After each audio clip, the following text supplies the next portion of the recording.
इस वीडियो में हम एक्यूट फ्लैसीड पैरालिसिस के मामलों में मल के नमूने के एकत्र किए जाने, रखरखाव एवं पोलियो लैब तक भेजे जाने के बारे में जानेंगे। एक्यूट फ्लैसीड पैरालिसिस की परिभाषा है 15 वर्ष तक का बच्चा जिसका कोई भी अंग लुंज या कमजोर पड़ गया हो, या किसी भी उम्र का व्यक्ति जिसमें पोलियो का संदेह हो। एएफपी के केस से 24 घंटे के न्यूनतम अंतराल पर मल के 2 सैंपल एकत्र करें। यह अंतराल पोलियो वायरस का पता लगाने की संभावनाओं को बेहतर करता है, क्योंकि पोलियो के केस से वायरस का उत्सर्जन मल में बीच बीच में होता है।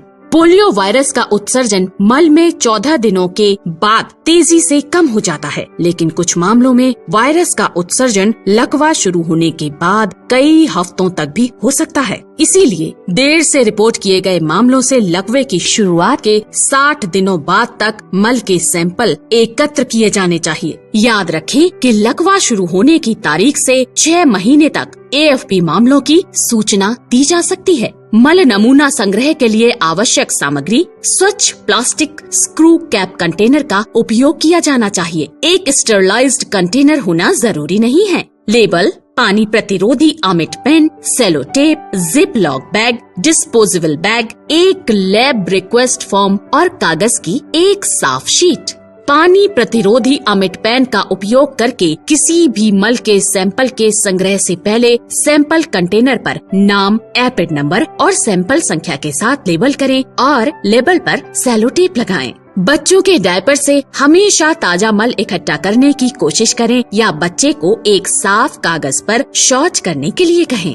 मल रखने के लिए ढक्कन से जुड़े चम्मच का उपयोग करें। एक वयस्क अंगूठे या लगभग 8 ग्राम के आकार के मल की मात्रा एकत्र करें। कंटेनर को ऊपर तक न भरें। कंटेनर के रिम को गंदा न करें। अगर कंटेनर गंदा हो जाता है तो इसे रुई से पोंछ लें। संग्रहण के बाद कंटेनर को तुरंत प्लास्टिक जिपलॉक बैग में रखें और फिर स्टूल शिपमेंट कैरियर में 4 जमे हुए आइस पैकों के साथ रखें। एडेक्वेट स्टूल लकवा शुरू होने के 14 दिनों के अंदर मल के 2 सैंपल 24 घंटे के अंतराल पर लिए जाने चाहिए। प्रत्येक नमूना पर्याप्त मात्रा यानी वयस्क अंगूठे या लगभग 8 ग्राम का होना चाहिए और WHO से मान्यता प्राप्त प्रयोगशाला में अच्छी स्थिति में पहुंचना चाहिए, यानी कोई सूखापन नहीं, कोई रिसाव नहीं, पर्याप्त दस्तावेज और सबूत के साथ कि कोल्ड चेन में रखरखाव किया गया था। सैंपल को कोल्ड चेन के तहत 2 से 8 डिग्री सेल्सियस पर ले जाया जाना चाहिए। भेजने के 72 घंटों के अंदर सैंपलों को प्रयोगशाला में पहुंचाने की योजना बनाएं। अगर यह संभव नहीं है तो सैंपलों को -20 डिग्री सेल्सियस पर डीप फ्रीजर में रखा जाना चाहिए। यदि कोल्ड चेन का ठीक से रखरखाव नहीं किया जाता है तो पोलियो वायरस मल के सैंपल में जीवित नहीं रहेगा। रेफ्रिजरेटर, कोल्ड बॉक्स या वैक्सीन कैरियर जिनका उपयोग वैक्सीन या अन्य दवाओं के लिए किया जाता है, उनमें सैंपलों को स्टोर करने से बचें। यदि यह जरूरी है तो सैंपलों को प्लास्टिक बैग की 2 से 3 परतों में सील करना सुनिश्चित करें और उन्हें वैक्सीन या अन्य दवाओं से सावधानी पूर्वक अलग रखें। सैंपलों के परिवहन के लिए एक अलग स्टूल शिपमेंट कैरियर का उपयोग किया जाना चाहिए और स्टूल सैंपल शिपमेंट के लिए निशानित किया जाना चाहिए। दूषित वैक्सीन कैरियर और आइस पैक को कम से कम आधे घंटे की संपर्क अवधि के लिए 1 भाग ब्लीचिंग पाउडर और 10 भाग पानी या 1% सोडियम हाइपोक्लोराइड के घोल से रोगाणु रहित किया जा सकता है।